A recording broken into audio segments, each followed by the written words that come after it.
ऐसा ही है। क्या डिस्कस कर रहे थे? चेकसम। चेकसम क्या होता है जी?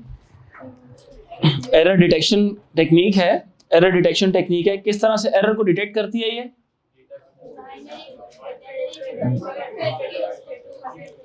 डेटा कोई एक ऐसा एल्गोरिदम होता है जो बिटवीन ट्रांसमीटर एंड रिसीवर पहले से डिसाइड किया जाता है। उसी एल्गोरिदम को ट्रांसमीटर इस्तेमाल करके एरर्स निकालता है।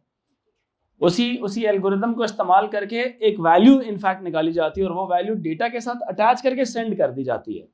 तो जब यहाँ से सेंड किया जाता है तो एक डेटा भी सेंड होता है और डेटा के साथ साथ उसका एक एडिशनल कोड भी सेंड होता है।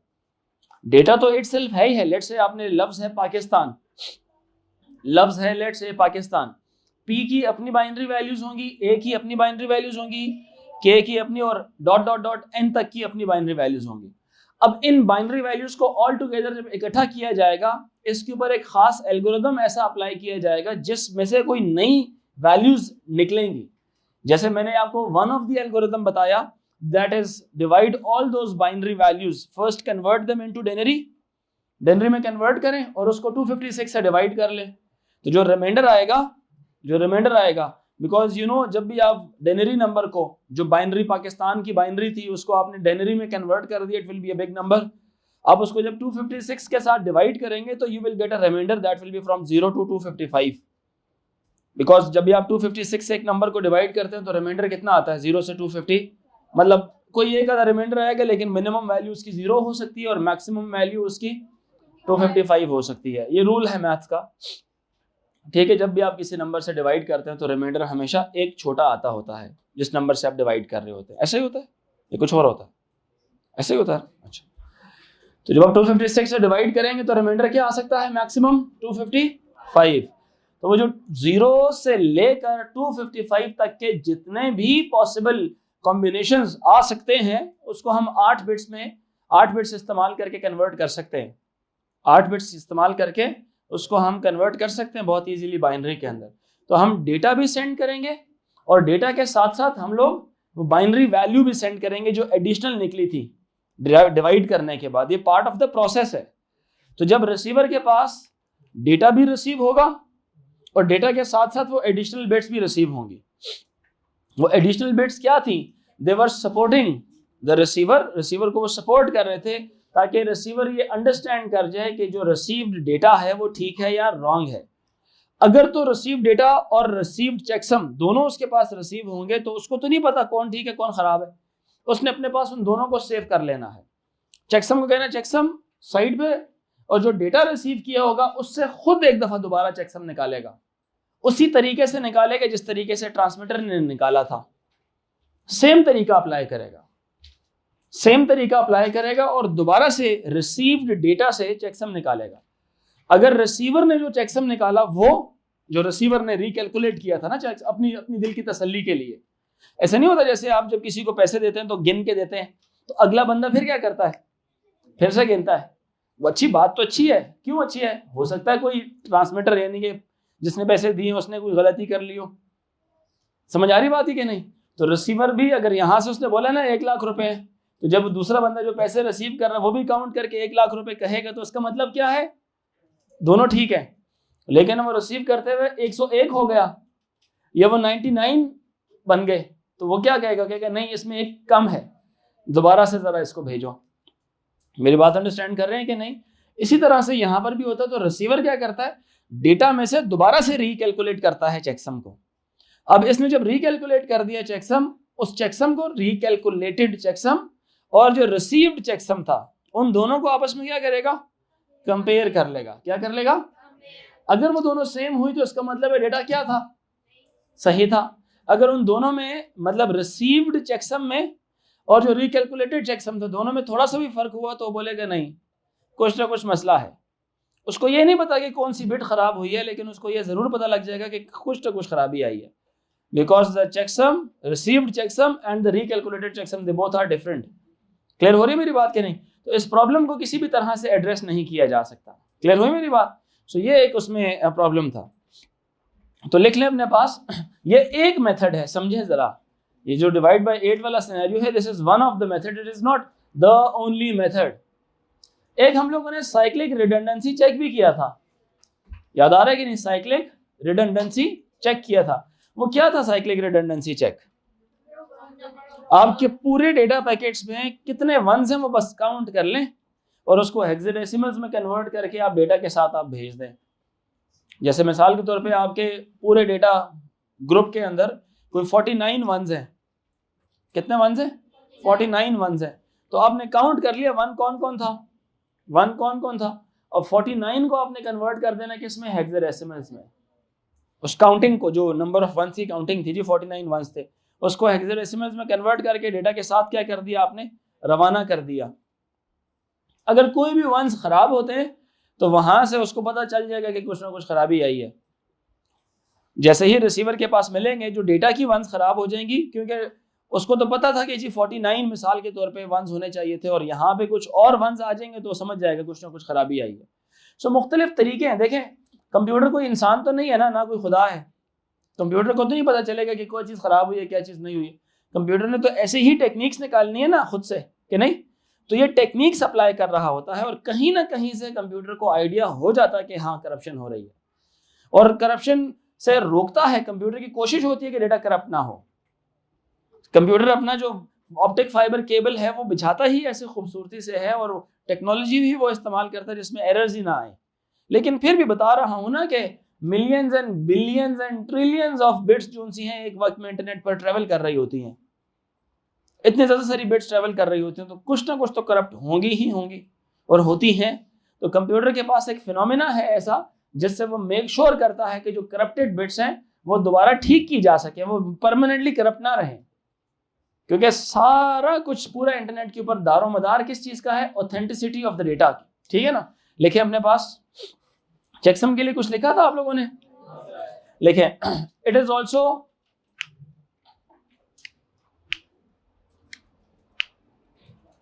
a method to check the data has been corrupted.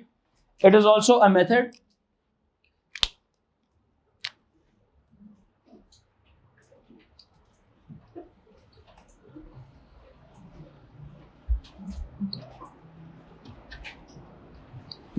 that data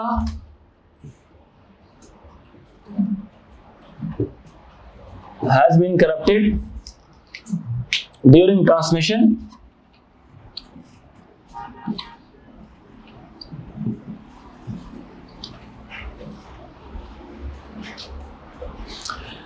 जैसे पैरिटी क्या था? It was 1 bit. Checksum 1 bit नहीं होती, it is group of bits होती हैं। जैसे 8 बिट्स हो गई, ठीक है? इट इज चेकसम का कह सकते हैं checksum. It is a method which is decided between transmitter and receiver prior to transmission. Prior to transmission का मतलब क्या है? Transmission से before, ठीक है? Method of error detection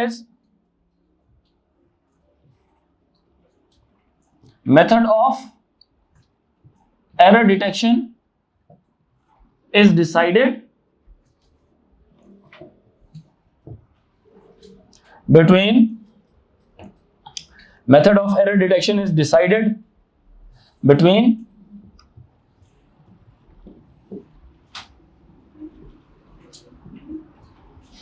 transmitter and receiver prior to transmission. For example,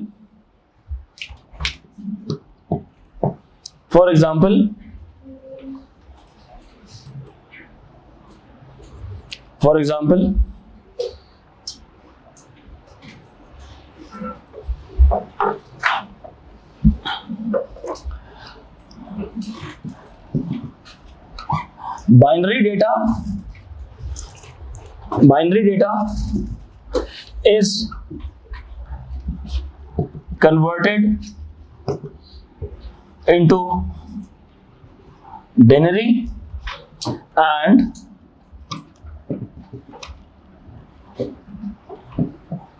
divided by 256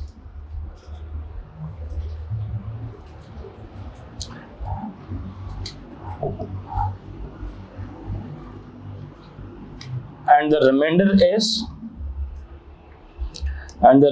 is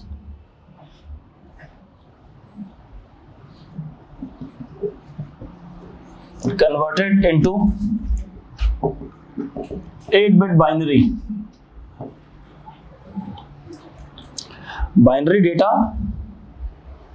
ये binary data कौन सा वाला डेटा है गर्ल्स एंड बॉयज? नहीं, बाइनरी डेटा कौन सा वाला है? ये वो एक्चुअल डेटा है आपका, समझ आ रही है? बाइनरी डेटा कौन सा वाला है? इट इज द एक्चुअल, जो असल डेटा है। It is converted. क्यों नहीं आ सकता? 255 तक की सारी 8 बिट्स में आ सकती हैं, ठीक है। यहां पे हम लिख देते हैं रिमाइंडर्स कहां से कहां तक होंगे? 0 to 255, और इसके लिए कितनी bits are enough?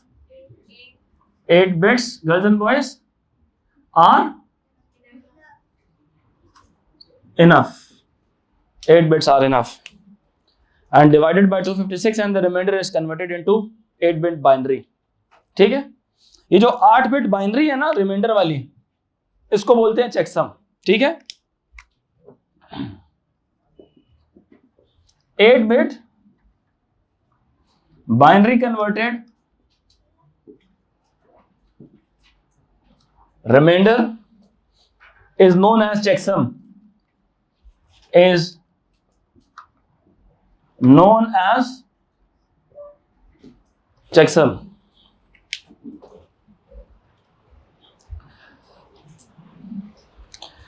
Data and checksum, they both are transmitted.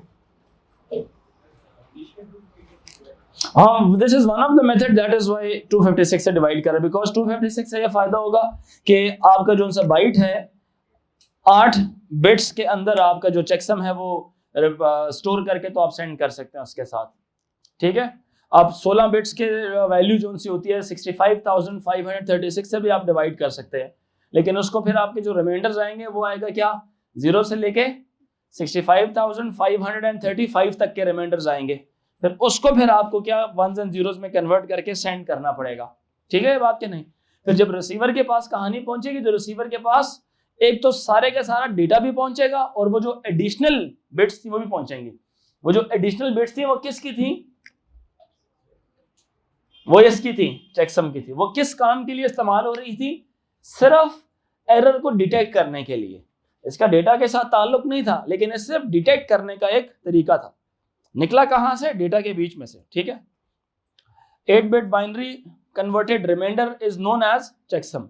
Data and checksum both are transmitted. Data and लिखे हैं, मैं नहीं लिखवा रहा हूं, it will take time, जल्दी लिखे। Data and checksum both will be transmitted. Data and checksum both will be sent, लिख लें, या transmitted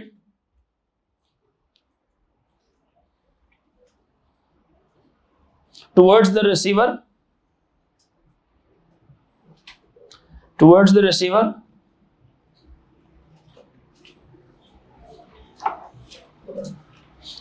full stop, next point लिखें, at the receiving end, full stop, at the receiving end,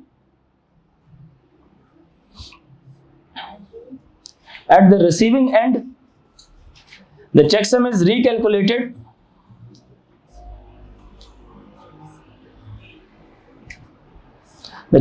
recalculated by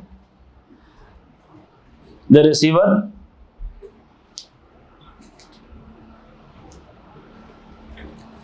next point लिखें, if the recalculated checksum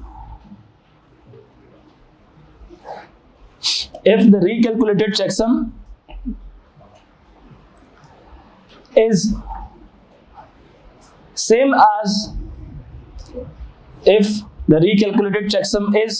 as received checksum,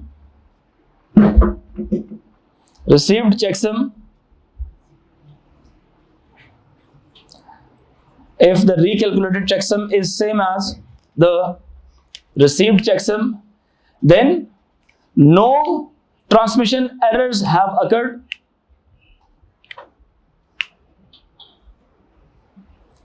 Then no transmission errors have occurred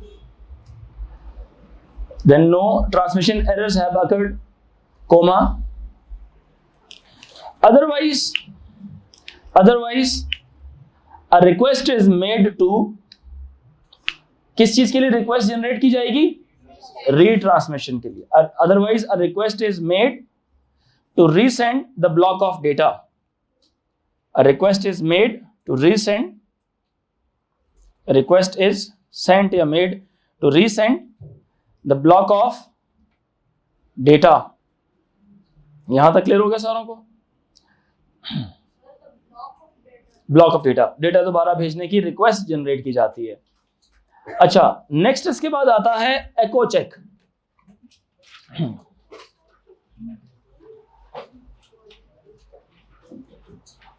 next आता है एको check. एको check एक बड़ा आसान सा phenomena है, लेकिन ये मतलब खुद देखें इसमें थोड़े से मसले भी निकालते हैं. ठीक है, चेकसम का भी इशू था. चेकसम का क्या इशू था? वो ये नहीं बताता था कि कौन सी वाली बिट करप्ट हुई है. चेकसम ये नहीं बताता था कौन सी वाली बिट करप्ट हुई है. ठीक है, अब एको चेक के अंदर ये होता है कि जो ट्रांसमीटर और रिसीवर है, ट्रांसमीटर डेटा सेंड करता है किसकी तरफ? रिसीवर की तरफ. रिसीवर उस डेटा को अपने पास रख लेता है और वही डेटा क्या करता है? दोबारा सेंड करता है किसको? ट्रांसमीटर को. अब ट्रांसमीटर क्या करेगा? उन दोनों डेटा को आपस में क्या करता है? वो कंपेयर करता है. क्या करता है? कंपेयर करता है. अगर वो रिसीव्ड डेटा, देखिए पहले कौन चेक कर रहा था? याद रखें जरा, रिसीवर चेक करता था. पहले कौन चेक करता था? रिसीवर चेक करता था. अब कौन चेक करेगा? ट्रांसमीटर चेक करेगा. मतलब किस तरह से? जैसे ये मैं कौन हूं? I am the transmitter. मैं डेटा सेंड करता हूं रिसीवर के पास. रिसीवर ने उसकी कॉपी बना लेनी है अपने पास और रिसीवर ने दोबारा जो सा है डेटा ट्रांसमीटर की तरफ भेजना है. तो ट्रांसमीटर क्या करेगा? अपने पुराने डेटा के साथ जो उसने भेजा था उसके साथ रिसीव्ड डेटा को ट्रांसमीटर चेक करेगा. कौन चेक करेगा? अब पहले कौन करता था? पहले सारा काम रिसीवर का था. समझ आ रही मेरी बात की नहीं? अब इस वक्त सारा काम किसका है? ट्रांसमीटर का है. अब ट्रांसमीटर ने ले लिया. अब ट्रांसमीटर यहां से एक और मैसेज सेंड करेगा. डेटा नहीं सेंड करेगा. क्या सेंड करेगा? मैसेज. उस मैसेज में ये लिखा होगा कि हाँ डेटा ठीक है या डेटा ठीक नहीं है. तो तुम डिस्कार्ड कर दो उसको या तुम एक्सेप्ट कर लो उसको. बड़ा लंबा तरीका नहीं है ये? क्या ख्याल है? एक सेकंड प्लीज. बड़ा लंबा तरीका नहीं है ये? मतलब यहां से डेटा पहले जा रहा है और जाने के बाद मेरे पास दोबारा आएगा और मैं फिर कंपेयर करूंगा, फिर मैं दोबारा एक और मैसेज सेंड करूंगा कि हाँ यार ठीक है डेटा ठीक था. अगर तो डेटा ठीक है तो बड़ा टाइम ज्यादा नहीं लग रहा डेटा को ऑथेंटिकेट करने में. डेटा को ऑथेंटिकेट करने में ज्यादा टाइम नहीं लग रहा. लग रहा है पहली बात, डबल हो जाएगा ना, डबल हो जाएगा टाइम. एक ऑथेंटिसिटी का मैसेज रिसीव करने में टाइम डबल हो जाएगा. क्यों? पहले उधर जाएगा डेटा सारा और फिर सारा डेटा इधर आएगा, फिर यहां से मैसेज भी जाएगा उस तरफ कि हाँ ठीक है या ठीक नहीं था. एक और मसला भी इसमें है, आपको पता है? जी बिलाल बताएं.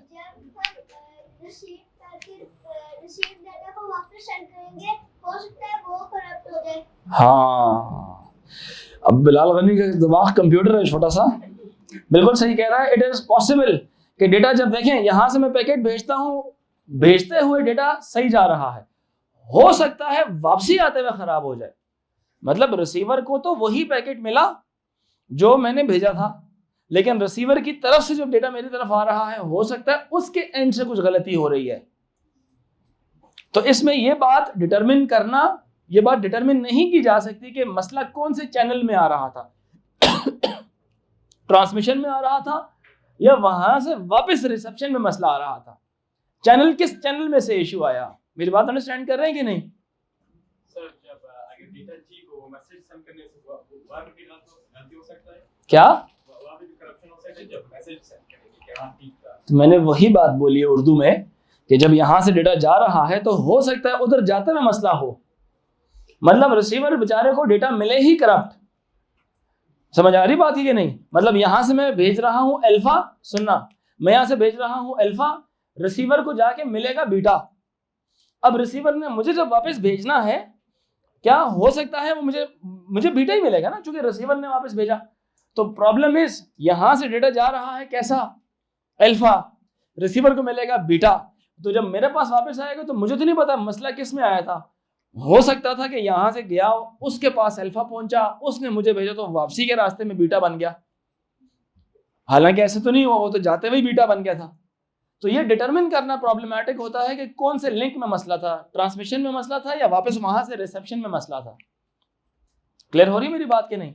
एक और भी इसमें मसला आ सकता है कि यहां से मैं मिसाल के तौर पे एक कॉरेस्पॉन्डिंग एरर्स की गलती हो, जैसे मैं यहां से अल्फा भेजूं, कुछ बिट्स खराब हो जाए, वहां पे क्या मिल जाए, कुछ और मिले, बीटा मिल जाए मिसाल के तौर पे, और वो वापस जब मुझे भेजे तो वो बिट्स दोबारा ठीक हो जाए और मुझे क्या मिले, फिर से अल्फा मिल जाए, मुझे फिर से क्या मिल जाए, अल्फा मिल जाए। तो अब मैं तो समझूंगा ना कि मैंने अल्फा भेजा, उसको मिला ये अल्फा, हालांकि उसको तो अल्फा नहीं मिलेगा, और यहाँ बीटा मिला उसको, क्योंकि एक आधी बिट खराब हुई और वापसी आते वो एक आधी बिट ठीक हो गई। It is very rare, but हो सकता है इस तरह से। और जब मैं यहाँ से दोबारा उसको एक्नॉलेजमेंट भेजूंगा, हाँ यार ठीक है, जो तुमने बीटा माना हुआ है बीटा ठीक है, हालांकि मैंने तो बीटा भेजा ही नहीं था। क्लियर हो रही है मेरी बात कि नहीं? तो इसमें एक टाइम का भी मसला है, और इसमें ये इशू भी है कि ये तो थोड़ा सा ये नहीं बता सकता कि प्रॉब्लम किस चैनल में आ रही थी, ड्यूरिंग फर्स्ट स्टेप में आ रही थी, ड्यूरिंग ट्रांसमिशन, या ड्यूरिंग स्टेप नंबर 2, यानी वापस डेटा रिसीव करने में मसला आ रहा था। क्लियर हुई मेरी बात कि नहीं? तो ये इसका एक इशू है, ठीक है। और वैसे अगर दिमाग लड़ाया जाए तो एक वक्त में एक एरर डिटेक्शन टेक्निक नहीं इस्तेमाल की जाएगी, 2-3 मल्टीपल इस्तेमाल की जाएंगी, ताकि अगर एक तरफ से डेटा ठीक माना जा रहा है तो दूसरा भी उसको ये बोले कि वो ठीक है, तीसरा वाला मेथड भी उसको बोले कि हाँ डेटा ठीक है। अगर मल्टीपल चीज़ों ने कह दिया ना कि नहीं ये ठीक नहीं है, तो इसका मतलब है कि सारा डेटा करप्ट ही है। समझ आ रही बात की नहीं? जैसे नहीं, आप जब क्रिकेट खेल रहे होते हैं तो there is 1 referee, sometime 2 referee, sometime आप तो 3rd अंपायर भी होता है, तो 3 अंपायर फैसला कर रहे होते हैं कि एक से गलती हो जाए तो वो, अगर उससे कोई चीज़ मिस हो जाए तो वो क्या करता है, वो कहता है जी, अब फुटबॉल में भी ये सिस्टम आ गया है, ठीक है। लेकिन अगर आप ये कराटे वगैरह देखें, बॉक्सिंग देखें, तो कराटे में तो बाकायदा 4 रेफरी किनारों पे बैठे होते हैं और 1 रेफरी दरमियान में, क्योंकि बहुत स्पीड होती है उसके अंदर, इतनी स्पीड होती है समटाइम दरमियान वाले रेफरी से आंखों से वो ओझल हो जाती है। तो फिर जो 4 बैठे होते हैं वो भी देख रहे होते हैं, और उसके बाद अब तो उसमें भी 3rd अंपायर वाला चक्कर आ चुका है कि अगर वो चारों को भी नजर नहीं आई और कोच को नजर आ गई कि ये पॉइंट सही नहीं दिया हुआ, तो कोच उसी वक्त एक वो कार्ड रेस करता है और उसको स्लो मोशन में देखा जाता है। स्लो मोशन में हो सकता है पॉइंट बनता हो, या जो पॉइंट अंपायर ने गलती से गलत दे दिया है वो वापस भी हो जाता है, रिवर्ट हो जाता है। क्लियर हो रही है मेरी बात? तो इसी तरह मल्टीपल एरर डिटेक्शन चेक्स आप अपने डेटा पे लगा सकते हैं जो डेटा आप ट्रांसमिट कर रहे हैं। जैसे ट्रांसमीटर रिसीवर को मैसेज देता है कि ये डेटा सही है या गलत है, उस मैसेज में कोई प्रॉब्लम हो सकती है? मैंने वही कहा ना, जब ट्रांसमीटर जब वो सब मैसेज जा रहा है, उस मैसेज में भी गलती हो सकती है ना। नहीं, ये मैसेज देना कि डेटा सही है या नहीं, नहीं, वो बिट्स होती है। अगर 8 बिट्स भेजूं, सारी की सारी 1s भेजूंगा मतलब ऑल ओके, सारी 0 भेजूंगा मतलब ऑल नॉट ओके, ठीक है। ये आसान होता है एक्नॉलेजमेंट भेजना कि ठीक है, ठीक है। ये नहीं पता चलता बच्चे इसमें। ये हो गया आपका सेंडर, यहां पे आ गया लेट्स से आपका, ये आ गया रिसीवर, ये आ गया सेंडर। ये पता चल जाए ना कि कौन सी वाली बिट खराब हुई है, ये तो फिर बहुत ही जिंदगी आसान हो जाए। फिर तो मैसेज रीसेंड करने का कॉन्सेप्ट ही क्या हो, अकल लगाएं, क्या होगा, खत्म हो जाएगा। तो ये पता ही नहीं लगाया जा सकता कौन सी वाली बिट, इतना पता होता है कि खराब हो चुका है कुछ ना कुछ, ठीक है। लोग काम कर रहे हैं इस टेक्निक के ऊपर भी, ये पता लगाया जा सके, क्योंकि उससे फिर डिले नहीं आएगा, ठीक है, इंतजार नहीं करना पड़ेगा। पहला स्टेप क्या होगा जी, मां हम बताएं। डेटा इज सेंट, ठीक है। ये स्टेप नंबर क्या है आपका, diagram is itself self explanatory. Step number 2 में क्या होगा, डेटा इज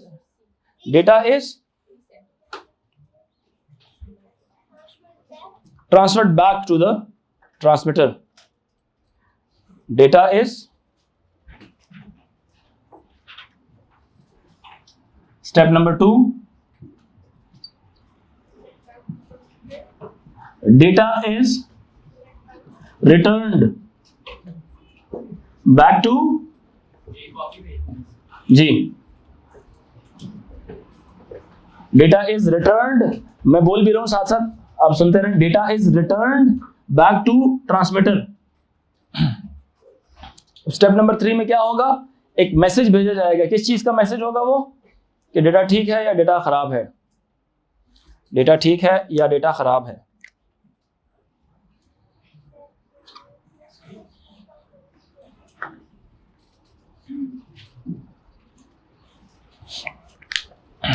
यहां पे क्या होगा जी, data is resent if it have errors. Data is resent if it have errors.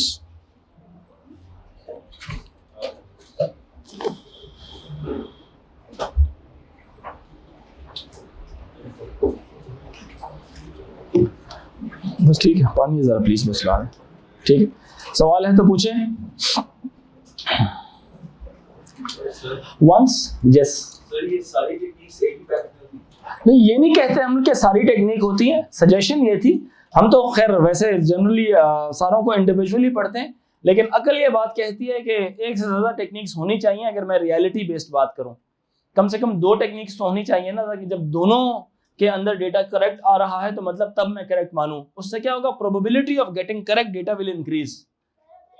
एक सेकेंड बेटा, ठीक है, probability of getting correct data will increase. अगर दोनों के अंदर कोई एरर नहीं आ रहा, किसी एक में भी एरर आ गया तो उसका मतलब है हमें फिर शक होना चाहिए कि गलती हुई है। एक है जो टेक्निक लाइक ज्यादा यूज होती है। ये ऐसा तो नहीं कह सकते ना कि मार्केट में इन क्या चीज़ है आजकल, ये नहीं पता जी बच्चे, सारी इस्तेमाल होती हैं।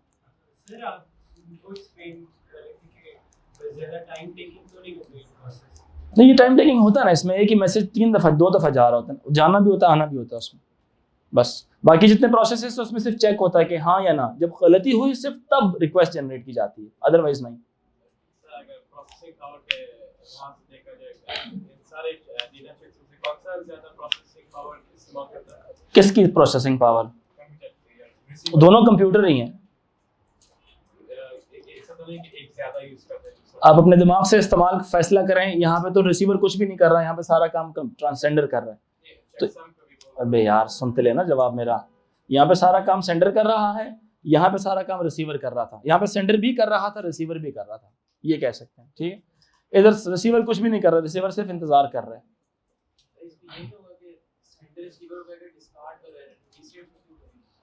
किसको?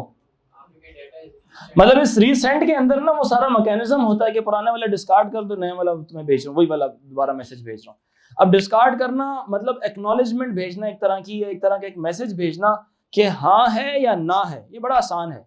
मैं 8 वंस भेज दूं, इसका मतलब ये होगा कि इसका मतलब है कि जी yes accept the data. 8 zeros भेज दूं तो इसका मतलब होगा रिजेक्ट द डेटा। तो ये 2 सिग्नल्स फ्लैग्स के तौर पे काम किए जा सकते हैं, मतलब बुलियन के तौर पे, हाँ या ना। 2 ऑप्शन है, वेरी इजी टू ट्रांसमिट। ठीक है, सॉरी नहीं, इसमें एक करप्ट होगा ना, 8 की 8 या 16 की 16 बिट्स तो नहीं करप्ट हो सकती। मेरी बात समझ आ रही है कि नहीं? मतलब अगर मैं आप 16 वंस भेज रहे हैं तो इसका मतलब क्या है कि इसका मतलब है कि जी डेटा इज करेक्ट। 16 0 भेज रहे हैं in this last part, step number 3। Step number 3 में आप एक मैकेनिज्म अप्लाई कर रहे हैं। अब ये आपका काम नहीं है, मैं वैसे बता रहा हूं आपको, चूंकि मैं ए लेवल्स भी पढ़ाता हूं तो मुझे मालूम है। मैं जनरली बता रहा हूं कि जो रीसेंड करने का मैकेनिज्म है, इसमें ज्यादा सारी बिट्स एक ही जैसी बना के भेज दी जाती है, मतलब ऑल वंस 16 वंस भेज दिए जाएंगे। तो क्या 16 वंस करप्ट होंगी? नहीं हो सकती। इक्का दुक्का करप्ट हो जाए तो हो जाए, उससे भी रिसीवर को पता चल जाएगा कि हाँ यार ये तो अगर 16 वंस आने थे रिस्पॉन्स में और 14 वंस रिसीव हुए तो व्हाट डज इट मीन कि जी ये बेसिकली सारे वंस ही भेजे गए हैं। समझ आ रही है कि नहीं? अब सारे 16 के 16 जीरोस भेजे गए हैं और 1-2 बीच में 1 बन गए, तो उसको पता है कि ये सारे असल में जीरोस ही थे जो वंस बन गए थे, तो उनको एज अ होल जीरोस ही कंसीडर करेगा। बिकॉज इट इज नॉट कह लें कि कॉमन कि आप 16 बिट्स भेजें और 16 के 16 करप्ट हो जाएं, ये इतना शुगल नहीं लगा हुआ। ठीक है, हाँ नहीं होता बेटा, इतना शुगल नहीं है ना। कभी भी नहीं आ सकता। मैं क्या कह रहा हूँ आपको, आप लोग क्या मुझे क्या समझते हैं? मैं कोई ऑप्टिक फाइबर केबल में घुस के देख रहा हूँ कि क्या हो रहा है क्या नहीं हो रहा।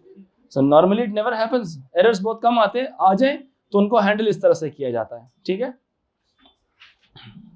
अच्छा, एक तो ये हो गया। अब नेक्स्ट आ जाता है हमारे पास चेक डिजिट। अच्छा, इसका लिख लें जरा थोड़ा सा अपने पास, एको चेक।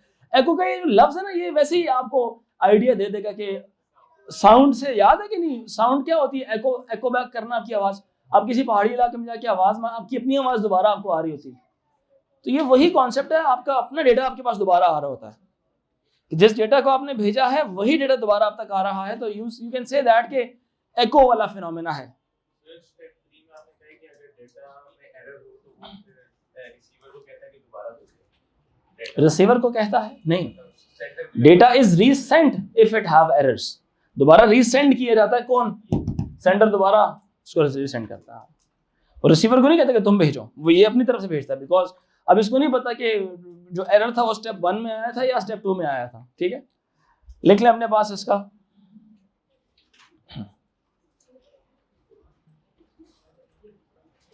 एको चेक का लिख लें। When data is received, when data is received by the receiver, when data is received by the receiver,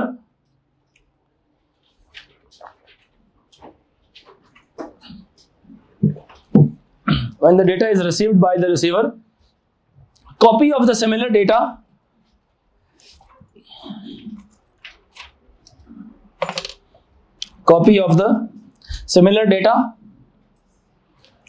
is sent back towards the sender. Copy of the similar data is sent back towards the receiver, or towards the sender. Yes, towards the sender, full stop. The sender compares both pieces of data. Yes,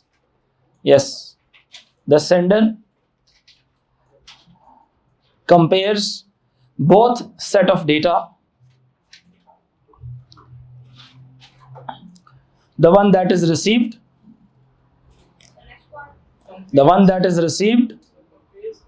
compares both set of data,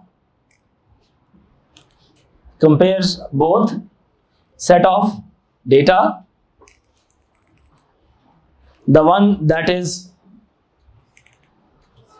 received and the one that was sent, the one that is received and the one that was sent, full stop.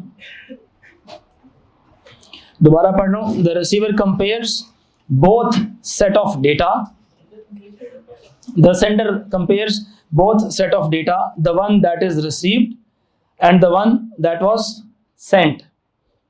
ठीक है, फिर हमने लिखा if both, yes, next point, if both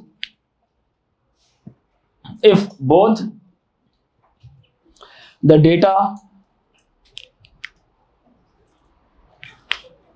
are different, if both the data are different, then the transmitter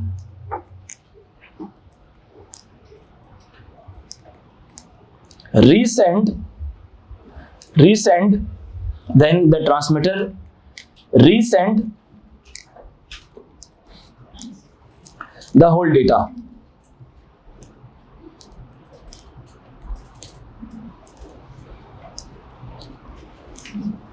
Full stop. The next topic is, अच्छा एक minute, इसके problems भी लिख लें एक दफ़ा, ये मैंने एडिशनली शामिल किया है, प्रॉब्लम्स लिख लें। प्रॉब्लम नंबर वन है unable to find, it is unable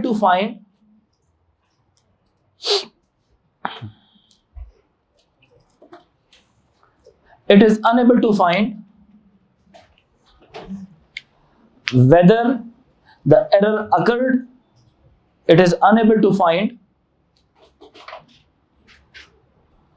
whether the error occurred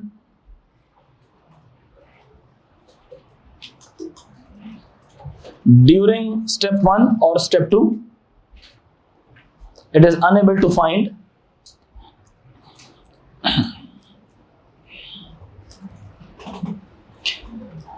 whether the error occurred during step 1 or step 2. Full stop. Next point लिखें. Next problem, yes. It takes too much time. It takes too much time. It takes too much time to determine. It takes too much time to determine the authenticity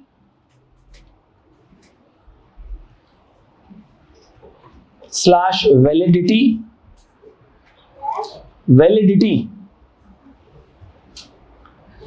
of the data.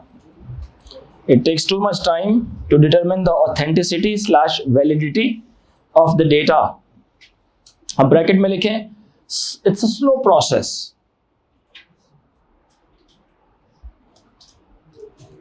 It's a slow process या time consuming. Slow process slash time consuming.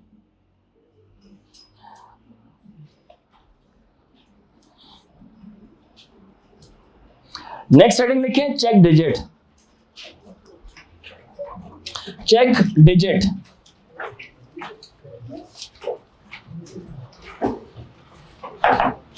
Next लिखें check digit. अच्छा ये बताता हूं, ये लिखें जरा check digit. Check digit जो सा है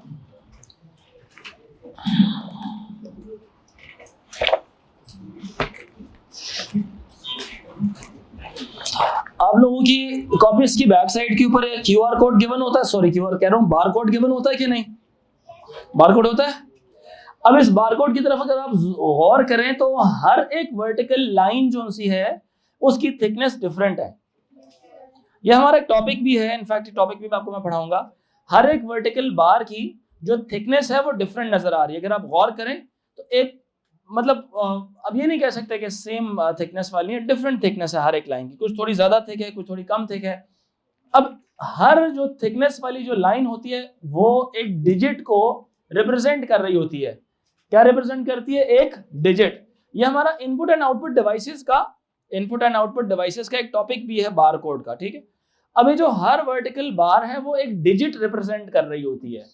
क्यों? क्योंकि ये एक स्टैंडर्ड फॉलो करती है, जिस स्टैंडर्ड ने इसको ये बताया हुआ है कि कितनी थिक आपने लाइन रखनी है. अगर आप 1 कहना चाहते हैं, लिखा नहीं हो, नंबर नीचे नहीं लिखे हुए, समटाइम लिखे हुए भी होते हैं, लेकिन ना भी लिखे हो तो मसला नहीं है, क्योंकि जो स्कैनर है उसके पास सॉफ्टवेयर मौजूद होता है, वो उसको रीड बहुत इजीली कर लेता है. मेरी बात अंडरस्टैंड कर रहे हैं कि नहीं? इसमें कुछ आपकी जो बार्स हैं मुझे नजर आ रही है, कुछ की थिकनेस बहुत ज्यादा और कुछ की थिकनेस बहुत कम है. मतलब कुछ ब्लैक लाइंस भी हैं और उसी में कुछ व्हाइट लाइंस भी नजर आ रही होंगी आपको. जो ब्लैक लाइंस के बीच में जो गैप है उनको मैं व्हाइट लाइंस बोल रहा हूं. सो हर एक ब्लैक लाइन एक मुख्तलिफ नंबर रिप्रेजेंट कर रही होती है. अगर इस नंबर में कुछ गलती हो जाए ना रीडिंग के दौरान, जो आपका बार कोड रीडर है वो रीड करते हुए कुछ गलती कर दे, तो क्या कभी आपने किसी मार्केट में से कि जब कोई चीज खरीद रहे होते हैं तो बार कोड कभी मशीन ने गलत रीड किया? कभी हुआ होगा आपके साथ? ऐसे रीड करती है मशीन, वो फिर कंप्यूटर में एंटर कर देता है कोड उसका. अगर आपके उस जो भी आप चीज खरीद रहे हैं, प्रोडक्ट खरीद रहे हैं, प्रोडक्ट का कोड रिसीव वो सही कंप्यूटर रिसीव नहीं कर रहा, उसका बार कोड रीडर, वो क्या करता है? वो आपको क्या कहता है कि छोड़ा, ये मैं नहीं भेज रहा. वो क्या करता है? वो कंप्यूटर पे उसका कोड टाइप करता है कि नहीं करता? वहां से उसको कॉस्ट पता चल जाती है कि वो मैनुअल एंट्री मार रहा है. सोचो अगर सारों की मैनुअल एंट्री मारता रहे तो टाइम क्या लगेगा? कम या बहुत ज्यादा? बहुत ज्यादा लगेगा. तो इसीलिए शॉर्टकट उन्होंने इजाद किया था कि बारकोड को रीड कर लिया जाए. अगर रीडिंग के दौरान मसला आए ना, अगर रीडिंग के दौरान बच्चों बाहर से हटे, यहां से अगर रीडिंग के दौरान मसला आ जाए, अगर रीडिंग के दौरान, तो मशीन क्या करती है? एक बीप की साउंड प्रोड्यूस करती है, वाइब्रेट कर रही होती है या बीप की साउंड प्रोड्यूस करती है, जिससे आइडिया ये हो जाता है कि भाई कुछ मसला आया है, कुछ इशू आया है. मेरी बात अंडरस्टैंड कर रहे हैं कि नहीं? जिससे उस बंदे को समझ आ जाती है कि कोई ना कोई पंगा चल रहा है. तो वो जो कंप्यूटर के अंदर या जो स्कैनर के अंदर वो जो बारकोड स्कैनर मशीन होती है, जिस पे रेड रेड कलर की अजीब अजीब सी लाइंस होती हैं, देखिए, ठीक है, वो असल में अजीब अजीब लाइनें क्यों होती हैं? वो हर तरफ से वो स्कैन करता है। अब टेढ़ा मेढ़ा जैसे मर्जी उसके नीचे घुसा दें तो वो रीड उसको कर लेगा। कोई एक आधी लाइन उसको रिफ्लेक्ट बैक करवा के रीड कर ही लेगी। वो इसीलिए को हंड्रेड्स ऑफ टेढ़ी मेढ़ी लाइनें होती हैं, देखिए कभी आपने? समटाइम एक ही होती है, तो जब एक ही लाइन होती है ना तो बड़ा ऑर्गेनाइज करके ना उसके सामने रख के ना स्कैन कर रहा होता है उसको। लेकिन अगर hundreds of those red lines होंगी तो वो जल्दी जल्दी जैसे मर्जी घुसाए उसके अंदर तो रीड हो जाती है। क्यों? क्योंकि कोई ना कोई जो लेजर लाइट होती है वो उसको रिफ्लेक्ट बैक करके डेटा कंप्यूटर को भेज देती है। क्लियर हो रही है मेरी? समटाइम नहीं करती, खराब हो जाता है ना, तो वो कंप्यूटर को एक लम्हे पता चल जाता है कि पंगा आ गया इसके अंदर, मसला आ गया इसके अंदर। तो वो एरर डिटेक्ट करने का जो तरीका होता है ना वो चेक डिजिट से हम निकालते हैं। ठीक है ये बात कि नहीं? सो खैर जब हम करेंगे फिर पता चल जाएगा। ठीक है, तो लंबा काम है, इंशाल्लाह in the next class tomorrow.